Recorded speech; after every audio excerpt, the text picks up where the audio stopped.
Okay guys, I'm guessing this name right here looks familiar. The Gleaton family with this lovely memorial. This is not where the builder of our house is buried though. He's buried a little over this way. Let's walk up and check in on him today.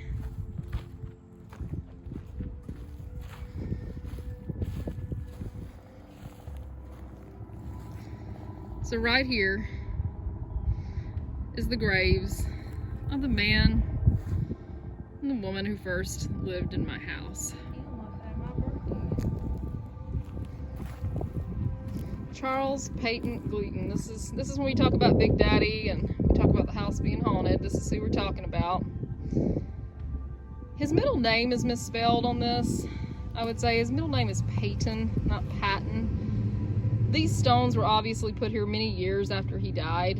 He died November 22nd, 1933. He was born on October 6th of 1874, so still a relatively young man when he built the Askew house. Relatively young man. Relatively young man when he died as well. He was 59 years old. His wife Nancy over here though lived a long life, and many people here in the community in Arlington still remember who she was, and from what I understand, speak very fondly of her. But here they are, Big Daddy and Big Mama. Man who built my house all those years ago, who, in an odd way, you can almost see the house from where he's buried. But yeah, I mean, we do what we do in honor of the people who came before us, and I have decided that when we put what we call the Askew house on the National Register, we are going to call it the Charles Peyton Gleaton house, because he's the man that built it. And I think in some odd way, it'll give him ownership back of his house after all this time, and we do acknowledge him as the owner of the house. He may still be there with us in some respect, who knows. But there they are, and we hope they're resting in peace on this Halloween. Again, we mean nothing but the utmost respect to this man whose at least physical legacy on this earth, doing everything I can to preserve. So Big Daddy, I hope you're resting well, and hope you can see what we're doing, and I hope you're glad we're doing it. This is the grave of Charles Sessions, or I guess Charles Jr. He died as a young boy. We know that he died probably in the house. Not absolutely sure of that, but his name was Charles Sessions, and he died in 1911. So they would have been in the house at this point. But they also put him a very lovely monument to this little boy that we know probably played and laughed and cried and cut up and probably drove his parents crazy in the walls of the house we're working on. So we want to honor him too. He was one of 3 children that the Gleatons had that passed away in childhood. The other 2, to my knowledge, are not in this cemetery. They would have been buried elsewhere because they died prior to 1909 when they moved into the house. But there he is. And you know, we honor him too. You know, life cut short, no doubt ended somewhere within the walls of our house, but we hope he's sleeping peacefully too this Halloween, and if not, we hope he's having fun running around in the yard. And he knocked the camera out of my hand. Maybe that's him telling us we need to go on and play trick-or-treating or something, but there he is.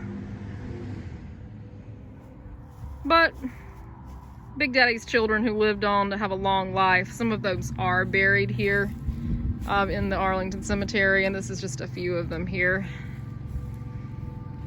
and their spouses that we're just going to run over, you know, really briefly. Like I said, we want to be respectful to these people. Here's another one of their children right here, Edith and her husband, World War II veteran. It's funny, Big Daddy's generation gave birth to the greatest generation, and we certainly honor them. My grandfather was a World War II vet, so we always thank them for their service, even when we pass their graves. It's very important.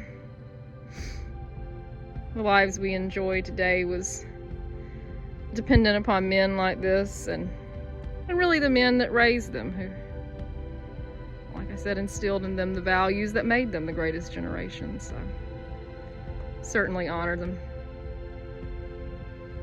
Another beautiful family plot. The Cunninghams as well were prominent people in Arlington, as was the Cowarts. Now the Cowarts' old family home still stands. It's in deplorable condition. If I was a millionaire, I'd go buy it and fix it as well, but you know, you've got to pick your battles, and I'll show a picture of the Cowart ancestral home. I'm not sure if these people here lived in that house, I don't know, but I'll certainly post a picture of it as well.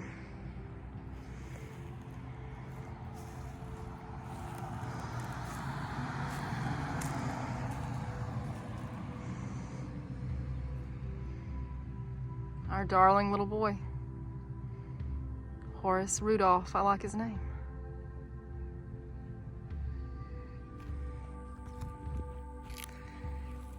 Here's the lady herself,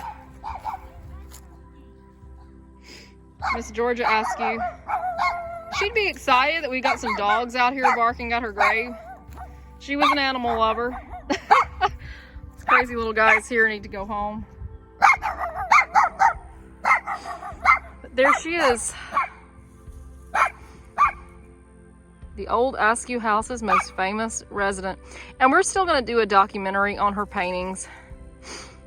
We just haven't had time to do it. It's just been a lot going on. And over here are her parents. And again, we only video this out of respect, of course. But there she is. A woman who was very fiercely protective of her property. Loved animals. Spoke a couple of languages. Traveled the world. An artist. And here she is now. And again, probably as much as we do what we do to honor the builder of the house, we also do everything we can to honor its longest resident, which is this lady here, who lived there roughly from 1933 until a few months before her death in 2007. So Miss Askew, we remember and honor you in everything that we do, and we hope you wouldn't have tried to run us off the place. I know you would have, but you know. Again, much respect for this lady who we feel a connection to across the decades.